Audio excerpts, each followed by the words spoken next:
Hey now, Brawlers, it's time for another Board Game Brawl review with Nick Minahan, sponsored by BoardGameBliss.com.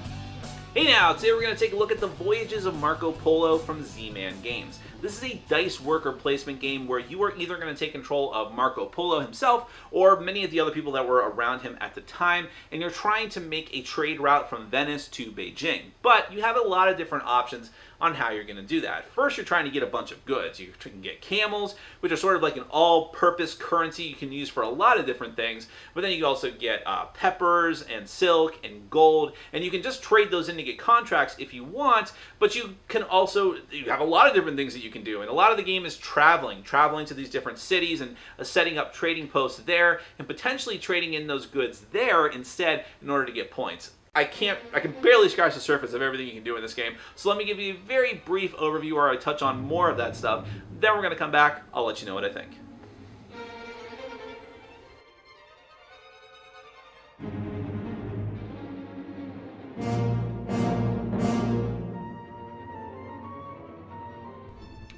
Alright, let me give you a brief rundown of the Voyages of Marco Polo. As you might imagine, there is a lot going on in this game, so I'm just going to very quickly run through and give you just a brief overview of how to play the game.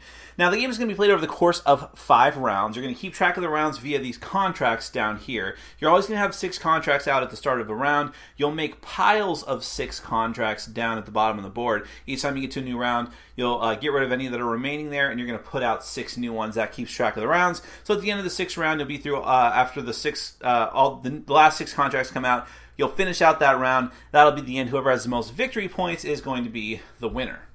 Now we'll go ahead and start with the player area that each player is going to have. You're going to have your little player board here, which a couple of these spots are just to keep track of your different resources. You're going to have little camel resources. There's also silk in the game. There is, I don't know if you call it specifically pepper or spices. And then you're going to have gold bars. So those are the main resources, but there's also money as well. And you're going to get a starting amount of money depending on which player you are. So first player, you're going to get 7, and so on and so forth. 7, 8, 9, 10, depending on the number of players. Now you're also going to get a set of 5 dice. This is a dice placement game, which means that these are essentially your workers. These are what you're going to be putting out on the board to take different actions. At the beginning of each round, you're going to roll these dice, and you're going to put them back onto your player board, and then those specific denominations are going to determine the types of actions and the how powerful the actions are that you can take during the course of the game. If you ever roll all of your dice at the start of a round and their sum total is less than 15, you get compensation in the form of resources that make up the difference. So if I rolled only a 12, I'd get to take 3 resources of my choice from the stock. Over here you have your trading posts. You're going to keep them on your player board at first, but then they're going to go out on the board as you travel. You have a total of 9 of them here. If you're able to get through 8 of your trading posts, you get a 5 victory point bonus. If you get through all 9 of them, then you're actually going to get a 10 victory point bonus on top of that. Now, this is one of the contract tiles. Everyone's going to start off with a starting contract. The way the contracts work is that as a sort of bonus action on your turn, a free action that you don't have to spend the dice for, you can turn in whatever resources are on the left side of the tile in order to gain the rewards pictured on the right side of the tile. So if I turned in a camel and a gold bar, I'd get 3 camels and 2 victory points. Whenever I complete any contracts, they're going to go face down on this section of my player board, and at the end of the game, whoever has the most contracts completed is going to get a 7 victory point bonus. Friendly ties, so if there's multiple tied players, they all get the bonus. Each player is also going to get these goal cards. The way the goal cards work, you're going to randomize them and hand them out to each player. Each player is going to get 2. Each card indicates 2 different cities. And then there will be a variable amount of victory points associated with them. If you can put a trading post in each of the cities depicted on the card, you gain that big victory point bonus. Now, on the bottom here, this has to do with the total number of cities you've managed to put trading posts in between your goal cards. If you've only managed to do 1, you get 1 point. If you do 2, again, it has to be different cities, because some of the goal cards will have the same city on them. And if you happen to get 2 goal cards that have the same city, then you cannot get the maximum of 4, because there will only be a total of 3 cities amongst the cards. But if you're able to get all 4 cities, or all 4 of them are different, you're going to get another 10 victory points. And then finally, probably the most important thing that you gain during the setup is your character tile. This is who you are during the game, and it determines what your special power is that none of the other players have. So here I have Niccolo and Marco Polo, and what this means is that at the beginning of the game, he actually has 2 workers, explorers we'll call them, or traders, whatever you want to call them, explorers we'll call them. Instead of starting off with 1 explorer out on the board in the travel area, which I'll show you in a second, he starts off with 2, which means you can start traveling in 2 different directions if you want to.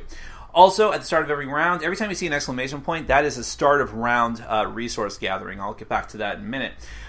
They're going to get an extra camel. But there's more than that. You have Matteo Polo. He actually gets an extra white die. So he gets his 5 character dice, but he also gets an extra white die that he rolls together with those, meaning he can get possibly more actions. Also, at the start of every round, he's going to gain an extra contract from the extra contracts that are left off to the side of the board. So he'll always get a free one at the start of a turn. Then you have, sorry, I'm looking at their names just to make sure I can pronounce them correctly, Mercator El Tabriz, and there's actually multiples of him depending on the number of players. For 4 players, what his ability is that every time someone else goes to market, he gets a resource of his choice. Then you have Kublai Khan. Kublai Khan automatically starts in Beijing, which is the end route of the voyage of Marco Polo, and he gets to put a trading post out right away and score the 10 points for it. That'll make more sense when I show you the board in a minute. And then there's more than this, but just the last example I'll show you is, what's his name? Wilhelm von Rubrick. He starts off with 2 extra trading posts, the 2 black ones that are off to the side of the board, which means that he has more that he has to put out, but if he's able to put out all 11 of his trading posts, he gets an additional 10-point bonus. On top of that, he's able to drop trading posts in places that he doesn't stop. Usually you can only drop a trading post if you stop in a city. So all the different powers can be very, very powerful, and they're all drastically different from each other. Now let's go through every area of the board step by step. By the way, that's the first player marker. So I already mentioned there's the market of contracts. You see they're all different. They all go from different varieties. We'll actually get back to that when we talk about the player actions you can take. Here's all the different resources and money. There's the extra contracts, the extra die, and the extra little trading posts depending on which characters are in play. There's all these different action spaces around the board. There's black dice that you set up depending on the number of players. These are extra action dice that you may be able to get with your bonus actions. You're going to randomize these cards that are out here on the board. These are extra character actions that you may be able to take if you set up trading posts. You also have these tiles which can either be placed out randomly or deterministically based on characters on the board. And then you have the starting area for the players. The ones off to the side of the board are just for the scoring track, but that's the city of Venezia, which is where your initial player pawns will start before they travel. And note that there are 2 blue ones because I had the Niccolo and Marco Polo tile, which lets me put out an extra one. So that's just a general setup of the board. The easiest way to go through the rest of the game is just to take you through what a typical turn will play like and what your different action options are. Alright, so first off, at the start of the game, you're going to randomly determine who's going to get the first player marker. But in subsequent rounds, that's going to be determined by whoever traveled last, and we'll get to that. Then if you get any start of turn bonuses like from the exclamation points I mentioned before, then you're going to get those. You'll take all of your dice and then you're going to roll them. And like I said before, you're going to roll the dice, you're going to put them onto your player board, and they have to stay on the numbers that they're at. Some players get the extra die and so on. But once you're locked in, those are going to be your workers that you'll be seeding throughout the board. And actually, I misspoke earlier. You only get either a coin or a camel for each point of difference, not any resource of your choice. So if you get less than 15, it's only a coin or a camel for each one below that. Then you go into your player turn. So first off, you have a number of bonus actions which do not require any dice. You can just do them if they apply. One of them is completing a contract. I already kind of explained that. You're going to fulfill whatever the left side is in order to get the right side, and then put it in your completed pile. You could also at any time take any die of any amount and put it over here in the money bag section of the board. That's just going to get you 3 coins. So if you don't have anything better to do, or you're just short on money, which is going to limit your options, you can just put a die there to get 3 coins. You can also choose to re-roll a die by spending a camel. If you have a camel to spend, you can do that. You can re-roll one of your dice. Let's move the camera down just a little bit so you can see my player board a bit. So that's one thing that you can do if you have the camels available. You can also spend 2 camels just to adjust the die. So if you want to deterministically make sure you can put a die to a certain amount, you can spend that. You can also spend a total of 3 camels in order to take one of the black die from the supply. Once you take it, you're going to roll it, and you'll add it to the whatever remaining dice, if there are any more remaining dice, and then you'll get to use it on your turn just like your other dice. But you can only take a maximum of one of those per round, or I should say per turn. Now, you can take your bonus actions before or after your main action, but regardless of that, you get one action per turn, then it goes to the next player until all players have passed, and then you start a new round, or all players can't do anything else. So, let's see. Let's start actually down here with one of the simplest ones. So, you can, remember this is a dice placement game, so everything that you do is going to be putting dice out. You can put a die here, but then the next, starting here, so if I wanted to take this action, I could go ahead and put this here, and then I'd be able to take 2 camels and, I don't know why this is here, take 2 camels and then one of the other resources of my choice. Now, if someone else, including myself, wanted to go to the next spot on the in the row, then I would have to put a die that was greater than or equal to the previous die. So it continues to escalate or stay equal until eventually all 4 spaces are taken. And you cannot have this, I'll explain more about this in a second, but this is a maximum of 4 dice here. No one else can go on this spot once all 4 spots are taken. Now, right above that is a space where you can get 5 coins. And to take that, you just need to use any die. You can use any die you want, and regardless of the number on it, and that will get you 5 coins from the supply. Now here, this is a space that people can take multiple times, just like almost every other space in the game except for this one. So I'll go ahead and explain that you can take a die that someone has already occupied. So let's go ahead and say that the red player has already occupied the spot, and I would really like to take it. I have to spend a number of coins equal to whatever die I'm putting out, or if I'm putting out multiple dice, the lowest die of the dice I'm putting out. So in this case, this is great because I only have to spend 1 coin, and I'll take 5 coins, so it's a total of 4 coins is what I'd get for putting a die there. But if I was forced to put up a higher die, that would not be as worth it because I'd have to spend 3 coins since someone was already there. So this spot is really first come, first served. No one's going to really want it because you get diminishing returns on the coins you get. Over here to the side, I mentioned before the contract row. These are going to be coming out every round. Put 1 die here, and you can take either 1 or 2 contracts. The number that you can take and which ones you're allowed to take depend on whichever die you put out there. So if I put the 3 here, you notice there's little die faces up here, up to 3. That means I could take 1 or 2 of the contracts from 3 and below. If I had put a 4, I would have that many more options. If I put down a 5 or a 6 and I took those contracts, there you go. If I put out a 5 or a 6 and I took those contracts, I still don't know why that's there. I knocked some stuff over, so there's pepper all over the place. If I took one of these contracts, I would actually get compensation as well. I would get to take those contracts, and I would get either a coin or a camel, or 2 coins and 2 camels for my trouble. Now, a couple things about this. If contracts ever run out, we'll take 2 from the special pile and put them out down here. And when contracts are taken, they slide down. So you could actually deny someone from getting these bonuses just by taking 2 of the lower tiles because everything is going to slide down. You also are limited to 2 contracts on your player board, as I showed you before. If you have to take another one, you have to make room for it by discarding one without having completed it. All right, moving on. Let's talk about this one. Actually, that's the most complicated one, so we'll talk about this one next. This is the marketplace. This is where you're going to be able to get the lion's share of the goods that you need. And it all depends on which space you're trying to go for and which die that you place there, just like everything else in the game. So the bottom part where you can get camels, you can put 1 die there. And if you put a 1 on the die, you only get 1 camel, and then it keeps going up and up and up until if you place a 6 there, you're going to get 6 camels instead. And again, remember that people can can also go to that spot as well if they're willing to pay money for the die that they put out. The next spot also only requires 1 die. This is for the spices, which of course there's still more there. Depending on which spot you take, you might actually get money as well. The next spot requires that you use 2 dice, and then whatever the lower die that you put in that spot is determines what you get, which is going to be anywhere from 1 silk all the way up to 4 silk, and notice that there's camels and money mixed in there as well. And finally, because gold is the rarest good, which only makes sense, you need to place 3 die to get the top row, and it can get you anything from gold, camels, and also a movement of one of your travelers, which I haven't quite gotten to yet, if you put out a 5 die. Remember, it's going off of the lowest of the dice that you put there, which means that if you really wanted to get a 5 or 6, you would need to put out multiple 5s and 6s, which can be a very costly thing to do, but you might still want to do it.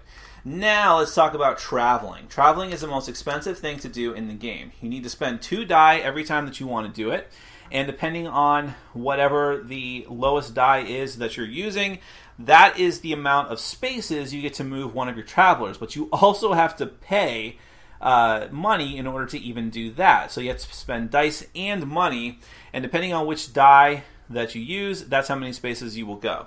But you may have to pay even more than that. Let's go ahead and look at the travel board now. So let's say you start off in Venezia here.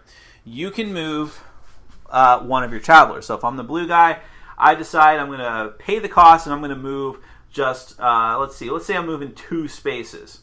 Now, here on the map, you can see that it's depicted. It has 3 camels. Actually, that can be kind of hard to see, so I'll see if I can get in a little bit there, show you some of the other things. But you can see at other places on the board, there are other costs there. There's camels. So not only do I have to spend the money and the dice, but I have to pay those camel costs as well, just to be able to move my person there. But assuming I move enough spaces, I can just hang out there at this neutral space if I want. Also notice that over there off to the side, I actually have to spend money to go on certain routes. So travel is very, very expensive. But when I move to a new city, a few different things can happen. First off, you have these little bonus city tiles. If you're the first one to get these like little half moon things here, you're going to be able to immediately get a bonus depending on what is depicted on that tile. So in this particular case, I get to take a contract from the special contracts, but it might also be getting a resource of my choice from the ones depicted, or it might be getting money and so on. It just depends on what the bonus tile is that I'm getting there.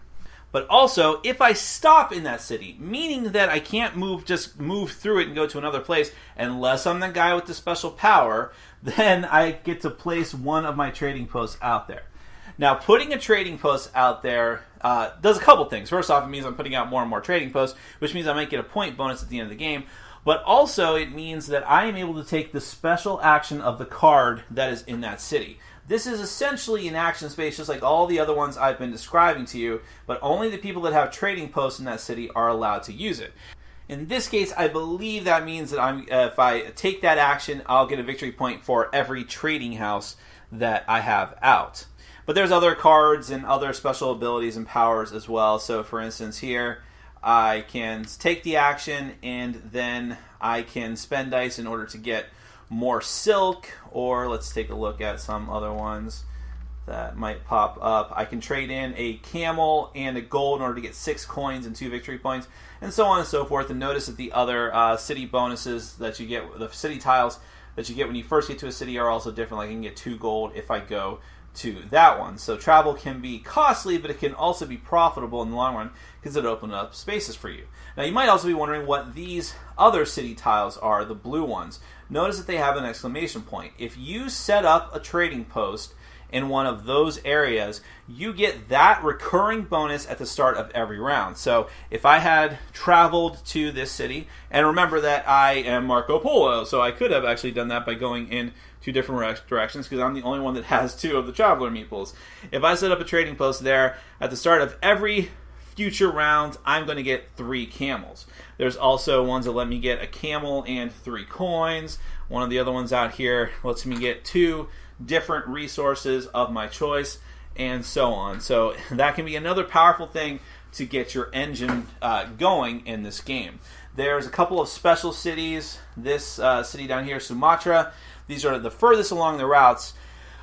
This one has 3 different action cards that you gain access to when you put one of yours there. Remember, those are randomized at the start of the game. But the granddaddy of them all, and I mentioned this briefly before in my intro and with the Kublai Khan card, this is Beijing. It's the hardest city to get to, but the first person to get there gets to put down a trading post, which is going to be worth 10 victory points at the end of the game. Then the next person is going to get 7, then 4, then 1. And that's just having a trading post on that space means that at the end of the game, you are allowed to score a victory point for every 2 resources that you have. Otherwise, your resources will be worth nothing at the end of the game. So once every player has taken their action and everyone has passed or has just run out of stuff that they want to do, Then play moves on to the next person. Like I said, the first player goes to whoever traveled the last in the previous round. You'll reset all of the contracts at the bottom of the board, put out more contracts signifying a new round, and do it all over again. You're going to do this a total of 5 times. At the end of the game, you go to final scoring. You look at your goal cards. You get a victory point for every 10 coins you have left. The Beijing trading post, if you have if you also have it there, you get the points for resources, and whoever completed the most contracts, in addition to all the other points that you scored during the course of the game. Add all those together, whoever has the most points is the winner. That is a very hasty and shoddy rundown of the Voyages of Marco Polo. Let's get to my final thoughts. Component-wise, the game looks fantastic. I love the little camel meeples and all the different meeples for the different types of goods, and the artwork looks great. The board looks good. It's a little bit busy, but I mean, it has to be. Otherwise, the board is just going to be enormous because there's so much going on there. But it just looks great. Thematically, it's a very dry Euro game, so by that point, there's just not going to be a lot of theme to it. I didn't really feel like I was a trader, or if I did feel like I was a trader, I didn't necessarily feel like I had any connection to the time of Marco Polo, but that's okay. I kind of accepted that going into it. Now, this is a dice worker placement game, and I think the most notable example of that is Alien Frontiers, which infamously, at least amongst reviewers, I did not like. I may be the only person who didn't like Alien Frontiers. In my opinion, not to touch on that too much, but I just felt that game was too restrictive. I felt like there was a certain couple of paths you could go down, and that was that, and that was the best way to go. And also, there were screw you cards that really frustrated me in that game. But I like Marco Polo a lot. There's just so much, first off, there's so much more to this game. It felt much meatier to me while still being in the same general time frame as a game of Alien Frontiers, even when you're playing at the max player count. But I felt like there was more I could do. I felt less restricted. I felt like if I can't do this, I can do this. I felt like I just had more to do, and that felt great. I had different paths to go down, as well as, I think, in Alien Frontiers, it required an expansion to actually make each player feel distinct from the other players, other than getting those artifact cards during the course of the game, or the alien tech cards. Whereas in Marco Polo, right off the bat, open the box, every player has a distinct special power, and boy howdy are they powerful. Now, I think this is a double-edged sword of the game. I love how powerful they are in one sense, and I love how different it makes you feel from everyone else, but I also feel like they're way out of balance. There are some powers that are strictly better than others. In one of the games that I played, I had a power that gave me an extra die and gave me an extra contract each turn. Fantastic, great, by itself, wonderful power, can't complain. But when compared to other people's powers, especially one where someone was getting a resource every single time someone else went to the market, that's astoundingly good. And that person, sure enough, went on to win the game. I'm sure that's not going to happen in every circumstance, but I just feel like there are some that are better than others. And that's kind of the trade-off, right? If you want to have distinct powers, something's going to be out of whack there. So it's not a huge gripe, but it is something that is noteworthy. As far as all the other actions you can take during the game, it's a very interesting interplay because this is one of those point salad games. It totally is. It's a point salad game without being from Stefan Feld. And I like Stefan Feld games. When it comes to dry Euros, I'm not usually known for liking those, but I like his games a lot because of that point salad thing, where you always feel like, okay, I didn't get the maximum amount of points I could get this turn, but I got something, and I did something interesting, and because I did this turn, because I was forced to just take some more goods instead of making the contract that I wanted or traveling like I wanted to this turn because someone else blocked me out from that spot, at least I can use what I did this turn to have a better turn next time. I love that idea in games, and I think that Marco Polo does that very well. It is very expensive to travel in this game, but the rewards that you get for traveling are enormous. Being able to go to a city and get a recurring reward every turn, more money every turn, more resources every turn, whatever it might be, getting those is incredible. On top of being able to access the cards that give you your own personal player actions, essentially. That you can populate those cards with dice and get something really cool, like trading in a couple of camels for a bunch of victory points, whatever that might be. Having, again, more options, and that is very cool, but it's entirely up to your play style. I don't think you can win the game without traveling a little bit, but you might focus exclusively, other than that, on the contracts and make a ton of points that way. just by manipulating the market. A lot of this has to do with whatever your character's special power is, and again, that's very enjoyable to me. I love the race to Beijing to get those points there, but at a certain point it's like, how much is that really worth it to me? If I'm not doing other useful things along the way, is it worth it? I don't know. If I played the game 10 more times, I still might not be able to answer that question very effectively, but I love the journey of trying to find out. I guess that's kind of thematic in that sense. It's a journey, right? That was lame, don't worry about that. But I just love a lot of the different actions you can do. It always feels like you can do something and that you can do something very well and very interestingly. If I was going to have another gripe about the game, frankly, it might not be long enough, because this is one of those games that you get to like the last round or the next to last round, and you're like, what? The next round is coming up. What? No, I've got all these things I want to do. It can feel overwhelming. The pressure to want to do all these different things. But again, much like with the character special powers, there's a trade-off involved here. I like the rush to get all these different things and have all this bevy, the smorgasbord of different options, but it's that dead rush and stress to get them all done can be a bit overwhelming. But overall, those are a couple of minor gripes. This is an excellent Euro game. This is my type of Euro game. If I was making a list right now of top Euro games, this would be a definite contender, because that list is very short, but also because the Voyages of Marco Polo is just excellent. Pleasantly surprised by it. That is the Voyages of Marco Polo from Z-Man Games. Thanks for watching. Follow us on Facebook, Twitter, and Patreon. And make sure to check out our sponsor, Board Game Bliss, where you can find an amazing selection of games from around the world. BoardGameBliss.com. Thanks for your support.